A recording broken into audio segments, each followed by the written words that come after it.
আসসালামু আলাইকুম। আজকে আমরা হাইড্রোডাইনামিক সাবজেক্টের চ্যাপ্টার 1-এর একটি প্রশ্ন আলোচনা করব। প্রশ্নটি হলো সমস্যা 22। এখানে দেওয়া আছে Q vector equal to A X minus B Y I cap plus B X minus C Z J cap plus C Y minus A X K cap হলে আমাদের গুণাবত্ত রেখার সমীকরণ নির্ণয় করতে বলছে। এখন অবশ্যই আমাদের জানতে হবে গুণাবত্ত রেখার সমীকরণটা সূত্র, এটা আমাদের জানতে হবে প্রথমে। তো গুণাবত্ত রেখার সমীকরণের সূত্রটা হলো, দেখো, ডিএক্স বাই যাই suffix X equal to dy by যাই suffix Y equal to D Z by যাই সাফিক্স জেড। এটা তোমার সূত্র, সবাই বইয়ের থেকে দেখে নাও। এটা তোমার সূত্র, গুণাবত্ত রেখার সমীকরণের সূত্র। তো আমাদের অবশ্যই তাহলে এই যে যাই সাফিক্স এক্স যাই সাফিক্স ওয়াই যাই সাফিক্স জেড, এই তিনটা মান অবশ্যই আমাদের লাগবে, এই তিনটার মান। এখন আমরা এই তিনটা সূত্র কিন্তু আমি আগের ক্লাসগুলোতে আলোচনা করেছি। তো সূত্রটা কি আবার দেখাই তোমাদের। তো সূত্রটা হলো যাই সাফিক্স এক্সের সূত্র কি, del U by del Y minus del U by del Z যাই সাফিক্স ওয়াই, এটার সূত্র হলো del U by del Z minus del W by del X এবং যাই সাফিক্স জেড, এটার সূত্র হলো del U by del X minus del U by del Y. তাহলে আমাদের এই সূত্রের মাধ্যমে কিন্তু আমাদের এই তিনটা মান বের করব, তারপর ওখানে বসা দিলে শেষ। আচ্ছা, তাহলে আমরা সমাধান চলে যাই। তো দেওয়া আছে আমাদের কিউ ভেক্টর ইকুয়াল টু, আমাদের দেওয়া আছে এটা। এখন আমরা এই কিউ ভেক্টর এটার সাথে তুলনা করবো আমরা, যে Q vector equal to U Y cap plus B J cap plus W K cap, এটা আমরা সবাই জানি। এটার সাথে তুলনা করব। এখন আমরা এটা তুলনা করে আমরা কী পাবো, ইউ এর মান পাবো, দেখো আই ক্যাপে সহগ ইউ, আই ক্যাপে সহগ কত A Z minus B Y. A B কিন্তু তোমার ক্যাপিটাল, তাহলে আমরা এটার সাথে তুলনা করে আমরা ইউ ইকুয়াল টু এটা লিখতে পারি। আবার এটার সাথে তুলনা করে আমরা বি ইকুয়াল টু এটা লিখতে পারি, এই যে বি ইকুয়াল টু এটা লিখতে পারি। আবার এটার সাথে এটা তুলনা করি, যে এটার সাথে আমরা যদি এটা তুলনা করি, ডাব্লিউ ইকুয়াল টু আমরা লিখতে পারি C Z C Y minus A X লিখতে পারি। ঠিক আছে, তো এখানে এক্স ওয়াই জেড হলো স্মলার, এক্স ওয়াই জেড এগুলো স্মলার, আর এ বি সি হলো তোমার ক্যাপিটাল লিটার। তো এখন আমরা মান বসিয়ে দেবো। দেখো এখন আমাদের সূত্র কি জানি, যাই সাফিক্স এক্স, এটা সূত্র কি del U by del Y. এখন ডাব্লিউ কি আছে, ডাব্লিউ এটা আছে। এখন ডাব্লিউকে আমরা ওয়াই সাপেক্ষে করবো, তাহলে আমরা যদি এটাকে ওয়াই সাপেক্ষে করি সি থাকবে, আর এটাকে ওয়াই সাপেক্ষে করলে জিরো হবে, কারণ এখানে ওয়াই যুক্ত অংশ নাই, তাহলে সি হবে। আবার বিকে যদি আমরা জেটের সাপেক্ষে করি, এই বিকে যদি আমরা জেটের সাপেক্ষে অন্তরীকরণ করি মাইনাস সি থাকবে, তো মাইনাস আর minus plus C, capital two C. সবাই বুঝতে পারছো? এখন আমরা যাই সাপেক্ষ ওয়াই বের করবো। তো সূত্র আমরা ইউকে যেটা সাপেক্ষে প্রথম অন্তরীকরণ করবো, ইউকে যদি আমরা যেটা সাপেক্ষে অন্তরীকরণ করি এ পাবো। আবার ডাব্লিউকে যদি এক্সের সাপেক্ষে অন্তরীকরণ করি, ডাব্লিউকে এক্সের সাপেক্ষে অন্তরীকরণ মাইনাস এ পাবো, এ মাইনাস আর মাইনাস প্লাস, সরি এই যে মাইনাসের প্লাস এ, তাহলে ক্যাপিটাল টু এ পাবো।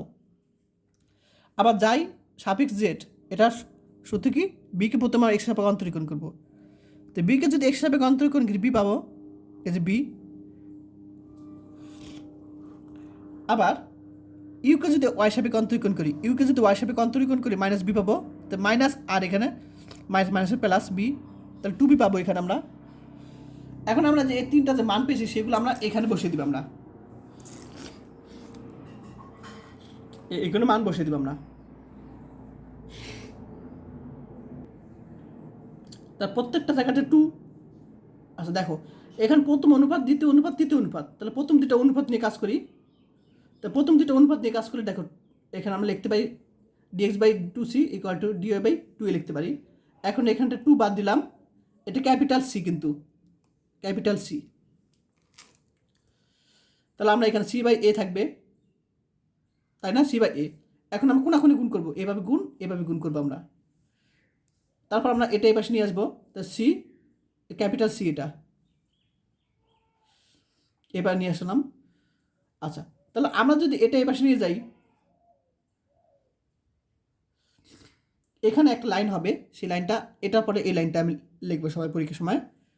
দেখো এ ডিএক্স, এটা যদি ভিতরে আসে C D Y equal to 0 থাকবে, এই লাইনের পরে এই লাইন লিখবা। এখন আমি যদি এটাকে সমাকলন করি তাহলে আমরা কি পাবো, এক্স পাবো। এটাকে যদি সমাকলন করি আমরা ডি ওয়াইকে যদি সমাকলন করি ওয়াই পাবো। সবাই তো জানো সমাকলন নিয়ম, ডিএক্সকে যদি সমাকলন করি এক্স পাবো, আর 0কে যদি সমাকলন করি দুর্ভোগ পাবো। দুর্ভোগটা আমি সিওয়ান ধরলাম, 1 নং সমীকরণ ধরলাম। তাহলে আমার প্রথম দুটো এই অনুপাতের মধ্যে কাজ করছি। এখন দ্বিতীয় তৃতীয় অনুপাতের মধ্যে কাজ করব।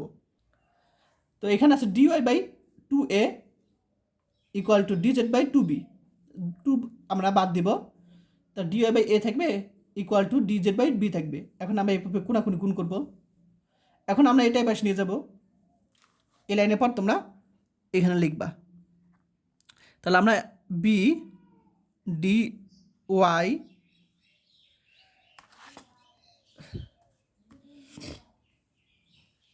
এটা যদি ভিতরে নিয়ে আসি এ ডিজেড ইকুয়াল টু 0।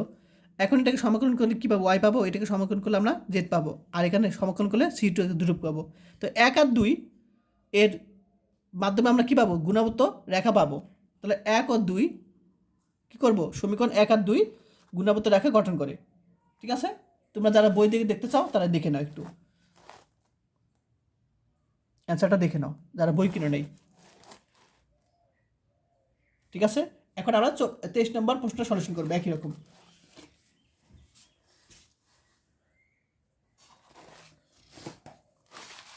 তো প্রশ্নটা বলছে যে ত্রিমাত্রিকে গুণাবর্তিতার অংশসমূহ বের করো। এখন গুণাবর্তিতার অংশ হলো যে এগুলো বলা হয় অংশক বলা হয়। এবং বেগের অংশক যদি ইউ বি ডাব্লিউ হয় তখন আমাদের গুণাবর্তিতা নির্ণয় করতে বলছে। তা প্রশ্ন দুইটা, গুণাবর্তিতা অংশ বের করতে বলছে এবং গুণাবর্তিতা বের করতে বলছে।